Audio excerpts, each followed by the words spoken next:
ഗുരുവായൂർ അമ്പലനടയിൽ എന്ന് പറയുന്നത് E4 എന്റർടൈൻമെന്റും ഞാനും അസോസിയേറ്റ് ചെയ്യുന്ന മൂന്നാമത്തെ സിനിമയാണ്. ഞങ്ങൾ ആദ്യം എസ്ര എന്ന സിനിമ ചെയ്തിരുന്നു. അതിനുശേഷം ഒരു ഡയറക്ട് ടു സ്ട്രീമിംഗ് സർവീസ് കൊടുത്ത ഭ്രമം എന്ന സിനിമയും.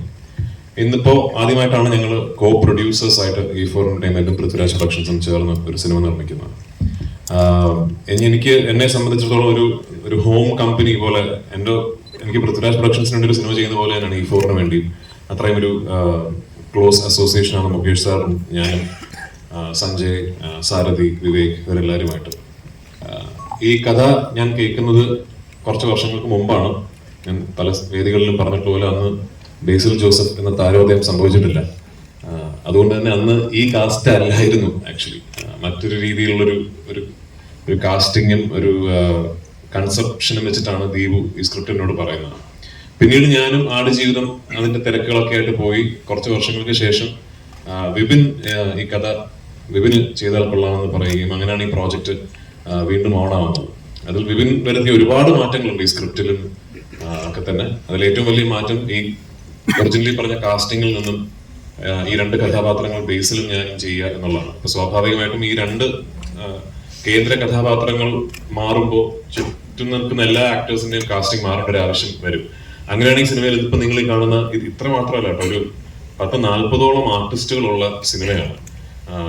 അപ്പൊ ഈ ഒരുപാട് ഒരു ഫ്രഷ് ആയിട്ടുള്ളൊരു പെയറിങ്, നായകൻ നായിക എന്ന് മാത്രമല്ല, ക്യാരക്ടർ ആക്ടേഴ്സ് ആണെങ്കിലും സീനിയർ ആക്ടേഴ്സ് ആണെങ്കിലും എല്ലാം ഒരു ഫ്രഷ്നെസ് ഉണ്ട് ഈ സിനിമയുടെ കാസ്റ്റിംഗിൽ.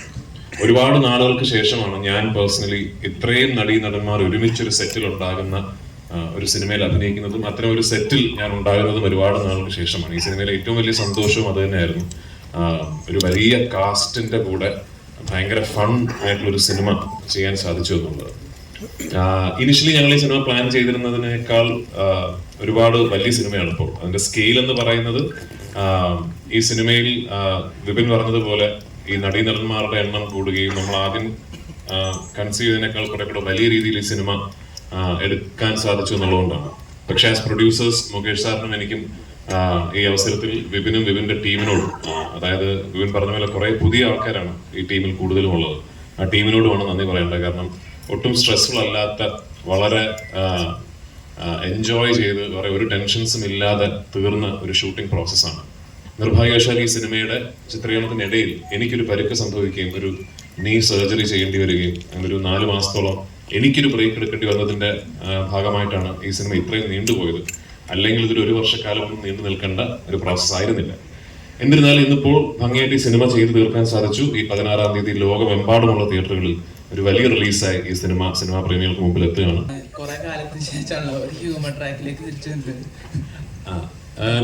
ഹ്യൂമർ എന്നുള്ളതിനേക്കാൾ ഒരു നല്ല തിരക്കഥ, ഒരു നല്ല രീതിയിൽ ചിത്രീകരിക്കപ്പെട്ട ഒരു സിനിമയുടെ ഭാഗമാകുക എന്ന് പറയുന്നത് തന്നെയാണ് എക്സൈറ്റ്മെന്റ്. അപ്പോൾ ഹ്യൂമർ എന്നുള്ളതിനേക്കാൾ ഏത് സിനിമയും നമ്മൾ മനസ്സിൽ കണ്ട പോലെയോ അല്ലെങ്കിൽ അതിനേക്കാൾ ഭംഗിയായിട്ടോ ആ സിനിമ അതിന്റെ ഒരു ഫൈനൽ പ്രോഡക്റ്റിലേക്ക് എത്തുന്നു എന്ന് പറയുമ്പോൾ ഒരു നടനായിട്ടും നിർമ്മാതാവായിട്ടും വലിയ സന്തോഷം തരുന്ന, എക്സൈറ്റ്മെന്റ് തരുന്ന കാര്യം തന്നെയാണ്. പിന്നെ ഓഫ് കോഴ്സ് എല്ലാ സിനിമകൾക്കും ഒരു യാത്രയുണ്ടല്ലോ. അപ്പൊ ഈ സിനിമയുടെ യാത്ര ആലോചിക്കുമ്പോൾ എനിക്ക് തോന്നുന്നു എല്ലാം നല്ലതിനായിരിക്കാം. കാരണം ദീപു ഈ തിരക്കഥ എന്നോട് വന്ന് പറഞ്ഞപ്പോൾ എനിക്കറിയില്ല, വിപിനെന്ന് ആദ്യം മുത്തുകോ ചെയ്തിരുന്നു ആ സമയത്ത്. ഒരു സിനിമയൊക്കെ ചെയ്ത് നിൽക്കുന്ന ഒരു സംവിധായകനാണ്. പിന്നെ ജയ ജയ ജയ റിലീസ് ആവുന്നു. വിപിന്റെ ഫിലിം മേക്കിങ്ങിന് ഒരു ഭയങ്കര ഒരു ഫാൻ ഫോളോയിങ് ഉണ്ടാകുന്നു. അങ്ങനെ ദീപു പറഞ്ഞ് എനിക്ക് ഇഷ്ടപ്പെട്ട ഒരു തിരക്കഥ വിപിന്റെ അടുത്ത് എത്തുന്നു. ആ കാലയളവ് കൊണ്ട് ബേസിൽ ഒരു വളരെ പോപ്പുലർ സ്റ്റാർ ആകുന്നു, ഫാമിലി സ്റ്റാർ ആകുന്നു. അങ്ങനെ എല്ലാം കൊണ്ടും എനിക്ക് തോന്നി ഓരോ സിനിമകൾക്കും ഒരു നിമിത്തം ഉണ്ടാകും. അപ്പൊ ആ യാത്രയുടെ പര്യവസാനം ഇന്ന് ഈ ഫോമിൽ ഈ സിനിമ എത്തി നിൽക്കുമ്പോൾ ഒരുപാട് സന്തോഷം, എക്സൈറ്റ്മെന്റ്. പിന്നെ ഈ ഞാൻ നേരത്തെ പറഞ്ഞല്ലോ, കുറെ നാളുകളായി അറ്റ്ലീസ്റ്റ് ഞാൻ ഇങ്ങനൊരു സിനിമയിൽ അഭിനയിച്ചിട്ടും സത്യത്തിൽ ഇങ്ങനൊരു സിനിമ കണ്ടിട്ടും ഈ കുറെ നടന്മാരൊക്കെ ഉള്ള 2 കുടുംബങ്ങൾ, അവർക്കിടയിൽ നടക്കുന്ന കുറച്ച് തെറ്റിദ്ധാരണകൾ, എല്ലാ പ്രായപരിമിതിയിലുമുള്ള കഥാപാത്രങ്ങൾ, എല്ലാവർക്കും റിലേറ്റ് ചെയ്യാൻ പറ്റുന്ന ഇൻസിഡൻസ്, അങ്ങനെ കുറെ കൺഫ്യൂഷൻസ്, കാര്യങ്ങൾ അങ്ങനെ ചെന്ന് അവസാനിക്കുന്ന ഒരു വലിയ ക്ലൈമാക്സ്, എല്ലാ സിനിമയിലെ എല്ലാ ക്യാരക്ടേഴ്സും എല്ലാ നടന്മാരും ഒരുമിച്ച് പങ്കെടുക്കുന്ന ഒരു വലിയ ക്ലൈമാക്സ് സീക്വൻസ്. അപ്പൊ അത്തരമൊരു സിനിമ ഞാൻ മിസ് ചെയ്യുന്നുണ്ട് മലയാളത്തിൽ. അപ്പൊ അത് പ്രേക്ഷകർ മിസ് ചെയ്യുന്നുണ്ടാവുമെന്ന ശുഭപ്രതീക്ഷയിലാണ് ഞങ്ങളുടെയൊക്കെ എക്സൈറ്റ്മെന്റ്. അപ്പൊ 16-ാം തീയതി പ്രേക്ഷകർ വിധി എഴുതട്ടെ. അല്ല, ഇത് ആ സിനിമകളുടെ ഒരു കോർ എലിമെന്റ് അല്ല ഈ സിനിമയുടെ ഇത്. പക്ഷെ ഈ സിനിമയിലും രണ്ട് ഫ്ലോഡ് ആയിട്ടുള്ള ആൾക്കാരാണ് ഇതിലെ രണ്ട് പ്രധാന പ്രൊട്ടാഗണിസ്റ്റുകൾ. ഇപ്പോ അയ്യപ്പനും കോശിയും എന്ന് പറഞ്ഞാൽ നമ്മൾ ഒറ്റ നോട്ടത്തിൽ കോശി കുര്യൻ വില്ലനും അയ്യപ്പൻ നായർ നായകനും എന്ന് തോന്നിയാലും സത്യത്തിൽ നമ്മൾ ഒന്ന് അനാലിറ്റിക്കലായിട്ട് ചിന്തിച്ചാൽ രണ്ടുപേരും കുഴപ്പം പിടിച്ച ആൾക്കാരാണ്. രണ്ടുപേരും ഫ്ലോഡ് ആയിട്ടുള്ള ഹ്യൂമൻസ് ആണ്.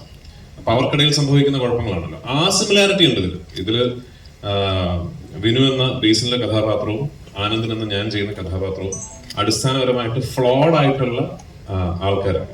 അവർക്ക് ഒരുപാട് കുഴപ്പങ്ങളുള്ള കക്ഷികളാണ്. അപ്പൊ അവർക്കിടയിൽ ഉണ്ടാകുന്ന പ്രശ്നങ്ങൾക്കും ആ കുഴപ്പങ്ങളുടെ ഒരു സ്വഭാവമുണ്ട് എന്നുള്ളതിനപ്പുറത്തേക്ക് ആ പറഞ്ഞ സിനിമകളുമായിട്ട് അങ്ങനെ കമ്പയർ ചെയ്യാൻ പറ്റുന്ന ഒരു സ്വഭാവമല്ലേ സിനിമയ്ക്ക്. ആനന്ദൻ ഒരു സൈക്കോ ആണ്. സൈക്കോ അത് ആനന്ദിനെ ആര് കാണുന്നു എന്നനുസരിച്ചിരിക്കും. മോഹൻലാൽ ചിലപ്പോൾ സൈക്കോ ആയിട്ട് തോന്നിയേക്കാം.